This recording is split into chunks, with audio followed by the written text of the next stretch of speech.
Quelqu'un m'attend derrière la neige. Les hirondelles ne fêtent pas Noël. Quand l'hiver vient, elles sont au-dessus des forêts d'Afrique, à se baigner dans l'air trempé. Elles dessinent des boucles dans le ciel, elles montent très haut, puis redescendent en flèche, et restent quelques secondes sur le dos, frôlant les cimes des arbres, fendant le nuage de feuilles et de fleurs qui flottent à la surface des forêts. Les hirondelles ne comprennent pas pourquoi elles sont revenues là, passer l'hiver, au-dessus des collines, sur les toits brûlants de ce village de terre cuite et de tôle. Elles y ont juste des souvenirs enfouis dans leur petit corps de 20 grammes et dans celui de leurs ancêtres. Pourquoi sont-elles soudain parties vers le sud? Elles n'en savent rien. Elle ne fut même pas vraiment la neige, dont elles ont sûrement entendu parler, ni le froid, mais elles se sentent incapables de ne pas être là, à disperser les moucherons, à gribouiller le bleu du ciel. Les hirondelles ne s'occupent pas non plus de ces petits êtres qui s'agissent au-dessous d'elles, les hommes. Elle les voit se promener de continent en continent, sans qu'ils puissent décoller du sol. Elle les regarde franchir le désert, en file indienne, s'enfoncer parfois dans le sable et disparaître. Et quand elles survolent les flots, elle les compte par centaines, engluées dans leur pesanteur, traversant la mer Blanche sur un bouchon de bois. La plupart des hirondelles ne connaissent rien d'autre de l'humanité, de ses tragédies et de sa beauté, que ces silhouettes minuscules, tout en bas, qui se croient grandes sur la terre, mais ne dépassent pas le plus petit de leurs arbres. Car il ne faut pas idéaliser les oiseaux.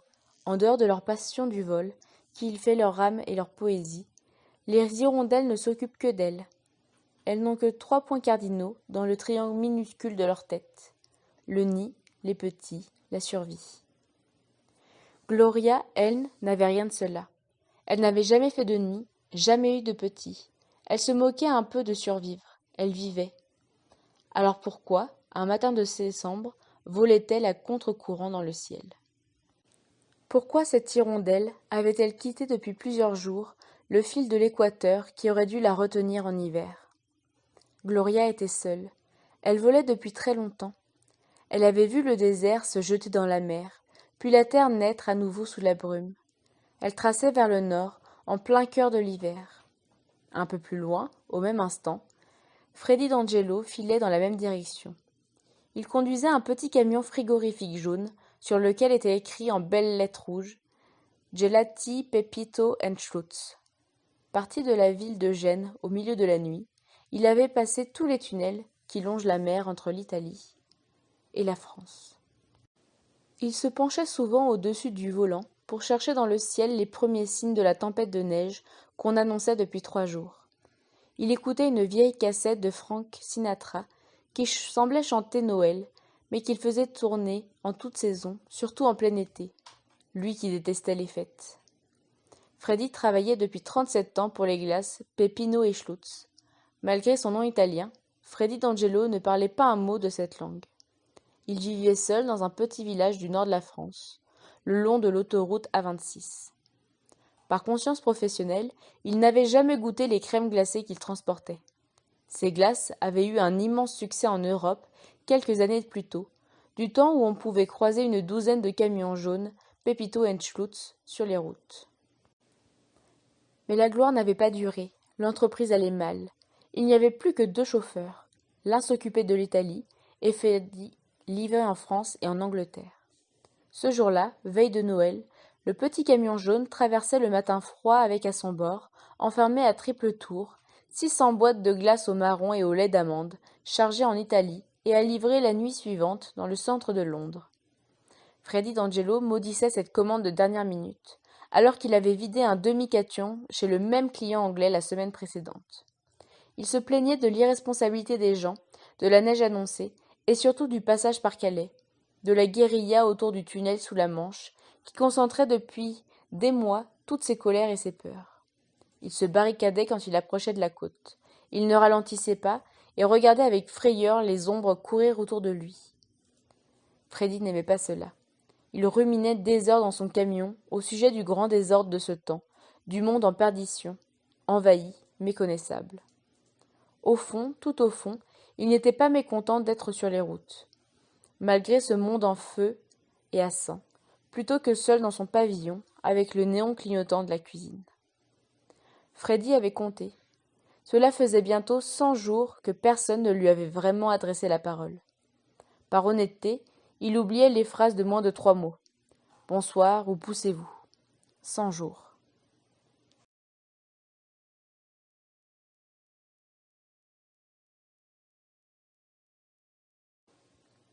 Il avait déjà vécu des solitudes de ce genre pendant 35 ou 40 jours. Mais autrefois cela finissait toujours par une discussion entre deux tables à la buvette du ferry, ou quelques mots échangés à propos de son camion jaune, avec un amateur de vieilles carrosseries. En cherchant plus loin, il se rappelait même de vraies conversations, il y a très longtemps. À ce moment-là, Freddy avait été secrètement amoureux de la femme du dépôt de glace, chez Peppino et Schlutz, à Gênes. Elle s'appelait Emilia. C'était la seule employée à parler un peu français. Ils pouvaient rester plus de 20 minutes à discuter tous les deux à côté du camion. Comme il y avait des courants d'air froid, elle se mettait sur la pointe des pieds. Elle serrait contre elle son grand cahier entre ses bras croisés, et elle levait les épaules jusqu'aux oreilles pour se réchauffer. « Et vous regardez les paysages quand vous roulez » demandait-elle. « Quel paysage ?»« Je ne sais pas, la mer, les blés. » Il souriait, ce qui était très rare chez lui. Non. Il n'avait jamais pensé à regarder la mer ou les blés. Emilia lui faisait des reproches sans fin. Elle ne pouvait pas le croire. Freddy d'Angelo la regardait en souriant encore. Ces moments à ses côtés au petit matin, avec l'odeur du café et le roulement de tambour du moteur, lui paraissaient durer des nuits entières. Mais un jour, Emilia avait été renvoyée. Elle était partie si vite qu'il n'avait pas eu le temps de lui avouer tout ce qu'il pensait d'elle, ni même de lui dire au revoir. En franchissant le péage, Freddy réfléchissait. Il se disait qu'à l'arrivée à Londres, la nuit suivante, il irait dans un certain café français où un serveur l'avait sauvé de l'isolement, un autre matin de neige, en lui demandant s'il préférait le poisson en beignet ou bien pané. Ils avaient un peu devisé ensemble, canne à pêche, hameçon numéro 12, friture et souvenirs d'enfance. Freddy n'en demandait pas plus, lui qui parlait seul au volant pendant des kilomètres et jouait à se présenter à un passager imaginaire, assis à côté de lui sur la banquette, lui expliquant qu'il était un brave type, pas très bavard, un peu sauvage et plutôt solitaire. « Mais vous » demandait-il enfin. « je parle, et vous ne m'avez encore rien dit. » Il jetait un regard vers son passager fantôme, puis il hochait la tête, en écoutant attentivement, et répondait un mot de temps en temps, comme si la boîte à outils posée à côté de lui s'était mise à lui raconter sa vie. Gloria volait à 80 à l'heure au-dessus des pins. Les vents faisaient vibrer l'arc de ses ailes. Elle n'arrivait pas à comprendre ce qui la poussait dans cette direction. Gloria se savait différente, un peu en marge de son espèce, mais elle n'échappait pas à ces commandes intérieures, inexplicables, qui dirigeaient la vie des oiseaux. Elle vivait l'instinct comme un esclavage, alors que la plupart des autres hirondelles y voyaient un grand repos pour l'esprit. Cependant, l'appel qui l'invitait vers le nord ce matin de décembre n'était pas du même genre. Ce n'était pas seulement l'instinct des migrateurs. Elle sentait que cet appel était lancé à elle seule, à sa liberté. Elle se disait simplement qu'on l'attendait là-haut. Gloria était née 16 ans plus tôt, entre les poutres d'un hangar, près d'une petite falaise. Elle y avait passé ses premiers printemps, suivant ses sœurs vers le sud, avant la fin de l'été. Elle aimait ces allers-retours épuisants au-dessus des sables, de l'eau, des forêts. Elle aurait pu grandir ainsi, exactement comme toutes les autres. Mais dès son 3e hiver en Afrique, elle avait eu un accident. Elle avait fait éclater les carreaux d'une église de brousse, une vitre bleue, qui reflétait le ciel et donnait envie d'y plonger. Gloria s'était retrouvée en sang sur la terre battue. Un enfant la ramassa le matin de Noël et la garda dans sa main droite, serrée contre son cou. « N'aie pas peur. » Grâce à lui, elle avait aujourd'hui un nom, ce qui n'arrive presque jamais aux oiseaux. Et surtout, elle était toujours en vie. Elle se reposa plusieurs semaines dans une boîte de lait concentré, aménagée en lit d'hôpital. Le petit garçon prit soin d'elle, la nourrit et la réconforta. Il l'appela Gloria, à cause de la marque de lait sur la boîte. Cet hiver changea tout dans sa vie d'hirondelle. Elle ouvrit enfin les yeux sur l'existence des hommes, et, quand elle quitta sa boîte de lait concentré, juste avant le printemps, Gloria savait qu'elle ne cesserait plus jamais de se préoccuper de cette vie horizontale qu'elle avait découverte en tombant sur la terre. Pendant toutes les années qui suivirent, elle passa donc son temps à observer, à écouter, à se cacher dès qu'elle le pouvait dans le plafond des maisons. Elle escortait des vagabonds pendant des journées entières. Les autres hirondelles ne s'interrogent jamais sur les causes de leur propre drame, comme la raréfaction des granges ou des moucherons. Mais Gloria cherchait même à comprendre des phénomènes qui ne la concernaient pas. Les chagrins, les amours, les guerres, les jeux d'enfants.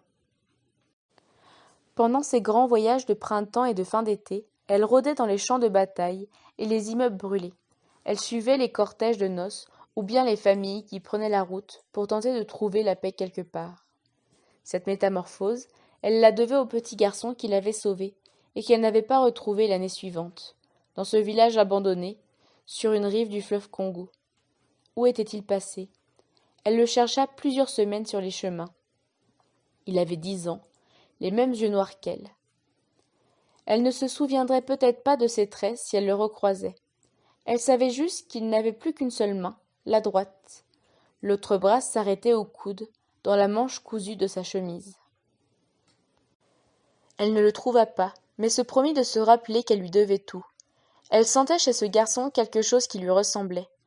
Le jour où ils s'étaient séparés, il l'avait regardée s'éloigner jusqu'à ce qu'elle disparaisse. S'il avait eu ses 2 mains pour battre l'air, il se serait sûrement envolé avec elle. La neige commença à tomber à 6 heures de l'après-midi. Freddy D'Angelo avait contourné Paris. Il venait de dormir 1 heure sur un parking. La réfrigération ronronnait dans son dos. Il aimait ce petit camion qui était sa vraie maison. Le moteur avait déjà été changé 2 fois, mais la carrosserie ne bougeait pas depuis presque 40 ans. Il tapissait lui-même l'intérieur avec du velours, repeignait les lettres rouges quand elles pâlissaient. Il alluma les essuie-glaces pour chasser les premiers flocons, et il démarra. Il aurait aimé arriver à Calais avant la nuit. Il ne pouvait plus vraiment l'espérer. 1 heure plus tard, Freddy entendit 3 notes retentir dans la portière. Il passa la main contre le siège et attrapa son téléphone, qui ne sonnait jamais. L'écran annonçait un message de la part de Peppino et Schlutz. Il ne l'ouvrit pas tout de suite, reposa le téléphone à côté de lui, roula encore un peu, en se demandant ce que son employeur pouvait bien lui vouloir. Plus loin, il s'arrêta sur une aire déserte, où blanchissaient quelques arbres et une cabane. C'était un message de 2 mots en anglais, qui disait que la livraison était annulée. Il resta plusieurs minutes immobile, comme si d'autres informations allaient surgir. Il pressa finalement 3 fois sur le point d'interrogation, envoya le message et attendit patiemment en regardant le travail des aiguilles-glaces sur la neige. Les 3 notes résonnèrent encore. 3 nouveaux mots en anglais indiquaient que des instructions arriveraient après Noël. Freddy s'attendait à ce qu'il y ait un jour un problème. Il savait que le client de Londres n'avait pas payé les dernières livraisons, qu'il y avait très peu d'autres contrats en vue et que l'entreprise Pepito et Schlutz était dans une mauvaise passe. Il patienta encore dans son camion, un peu perdu, quand un 3e message autoritaire apparut. « Go home, please ». C'était à cela qu'il pensait depuis le premier instant, devoir rentrer chez lui, à quelques heures de là, pour attendre une nouvelle consigne. Brancher son camion dans le garage de la maison, allumer la cuisine, regarder les 2 chaises autour de la table pendant que le café chaufferait.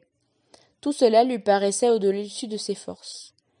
Il ne vit pas passer au même instant au-dessus du camion la petite arbalète noire au ventre blanc, une hirondelle égarée dans l'hiver. Malgré la splendeur de cette neige qu'elle découvrait et la douceur des flocons glissant sur ses plumes, Gloria savait qu'elle ne pourrait plus tenir longtemps. Pour les hirondelles, la seule frontière qui existe est mouvante et invisible. C'est celle qui sépare le monde, où il fait plus de 10 degrés, du reste de la planète. Au cours des saisons, cette frontière ne cesse de se déplacer, d'avancer ou de reculer, comme un filet dérivant, dangereux. Elle délimite une zone infréquentable. Gloria avait plongé dans ce monde interdit, mais une petite voix continuait de répéter en elle. « Quelqu'un m'attend derrière la neige. » La nuit était tombée. Gloria venait d'entrer dans un village. Il fallait trouver un abri. Elle était au bout de ses réserves. Elle se laissa d'abord guider par un son grave qui l'attirait. L'orgue la mena aux lumières d'une église. Elle fit 3 ou 4 fois le tour du clocher, aveuglée par la neige. Elle n'avait pas oublié que, même les nuits de Noël, les vitraux sont tranchants pour les ailes des oiseaux. Gloria chercha longuement une ouverture. Pour la première fois, elle douta de ce qu'elle était venue faire là.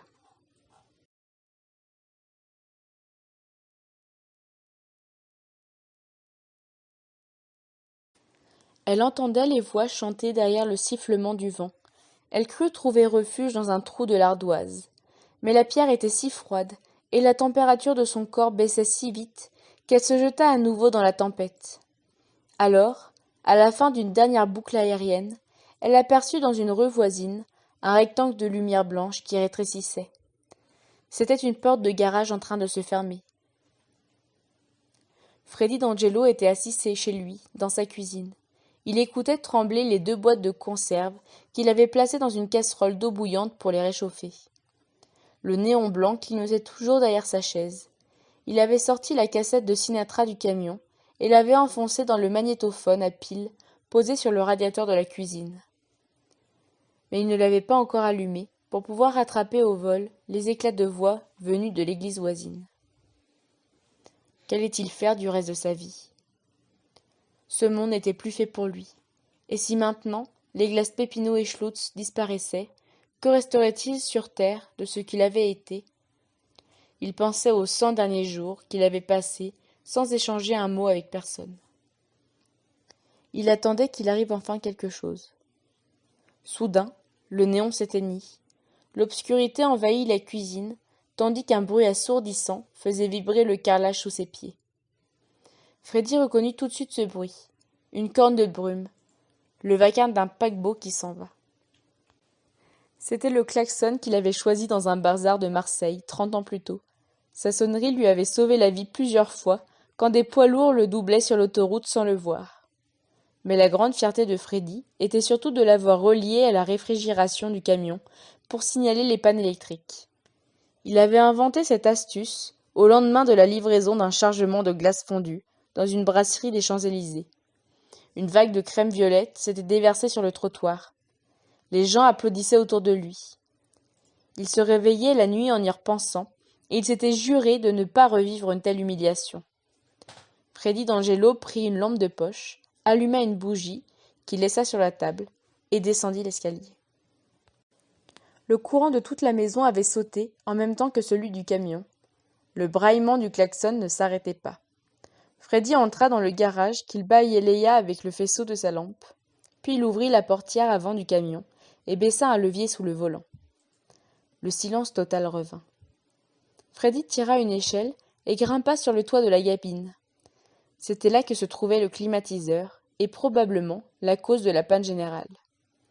Il arrivait souvent que la machine avale des chiffrons errants ou des feuilles mortes sur la route et déclenche des courts-circuits. Mais rien dans ce garage parfaitement ordonné ne pouvait avoir été pris dans la ventilation. Il retroussa ses manches, enfonça lentement son poing dans le boîtier du climatiseur. Il s'arrêta, hésita en fermant les yeux et retira la main avec le même soin. Il tenait entre ses doigts, éclairé par la lampe, une boule de plume encore chaude, un oiseau au ventre blanc. Au milieu de la nuit glaciale, il avait dû vouloir se réfugier dans ce trou d'air chaud où il avait provoqué la panne générale. L'oiseau était mort. Mais au creux de sa main, Freddy devinait encore l'énergie de la lutte et des voyages, le relâchement qui suit les grands efforts. Pour la première fois, il sentit les larmes monter dans ses yeux, la certitude qu'il se passait enfin ce qu'il attendait, des vies qui se croisent et se frottent tout près de lui, un événement, quelque chose. Il ne pensait plus, il se laissait juste porter par ce pressentiment. Il mit l'oiseau délicatement dans la poche de sa blouse et redescendit de l'échelle. Freddy D'Angelo se dirigea vers la porte du camion. Il avait sur les genoux un reste de neige récolté sur le toit. Il ouvrit les 3 cadenas et tira les portes en grand. Il tourna sa lampe vers l'intérieur du coffre. Assis sur les caisses de glace, quelqu'un le regardait. Il était habillé d'un manteau de laine, d'une écharpe et d'un bonnet. C'était un homme d'un peu plus de 20 ans, noir, la barbe couverte de givre. Freddy le contemplait, à peine surpris de le découvrir. « Angleterre » demanda le jeune homme les yeux brillants. « Non, France » dit Freddy comme s'il s'excusait. Il baissa un peu la lampe pour ne pas l'éblouir. Le passager avait dû embarquer en Italie, la nuit précédente, pendant le chargement dans le dépôt de Papineau et Schlutz. Mais il venait de beaucoup plus loin. Il espérait gagner l'Angleterre. « Il fait -20 dans ce camion, dit Freddy. Sans cette panne, vous seriez mort de froid. Je ne pensais pas reprendre la route avant 2 jours. Vous étiez fichu. Vous avez eu beaucoup de chance. » « Merci. Ce n'est pas moi, répondit Freddy. Je n'y suis pour rien. » Il sentait le poids de l'oiseau dans sa poche. « Monsieur, dit le garçon, s'il vous plaît, j'ai un peu faim. » Ces quelques paroles alignées firent déborder le cœur de Freddy d'Angelo.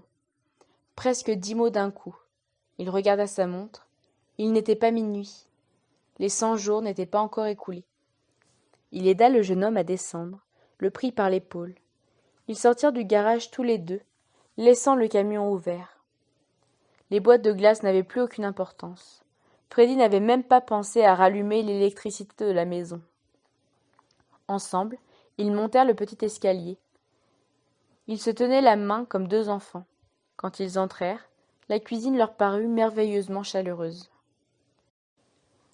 L'odeur des raviolis dans leur boîte, la vapeur sur la vitre, la bougie posée sur la table.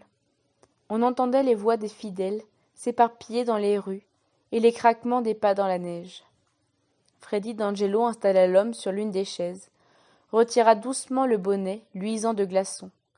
Puis il sortit de sa poche l'hirondelle morte et lui fit un nid dans une boîte de sucre, juste à côté de la bougie. Il prit 2 assiettes, 2 verres et une bouteille de vin. « Je vais enlever votre manteau, dit-il. » Il passa derrière lui pour l'aider et remarqua que le jeune homme ne quittait pas des yeux l'hirondelle sur la table et qu'il paraissait bouleversé. « C'est elle qui vous a sauvé la vie, » expliqua Freddy. « Elle seule. C'est incroyable. »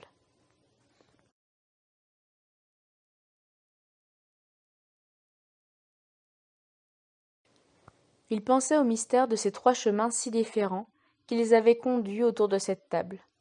En retirant le manteau de laine, concentré sur chaque geste, Freddy découvrit qu'il manquait à l'homme l'avant de son bras gauche, et la manche de sa chemise était cousue sur elle-même, comme un fourreau, à la hauteur de son coude. Freddy vida les boîtes de conserve dans les assiettes.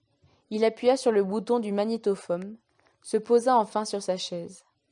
Avant même que la musique commence, il releva la tête.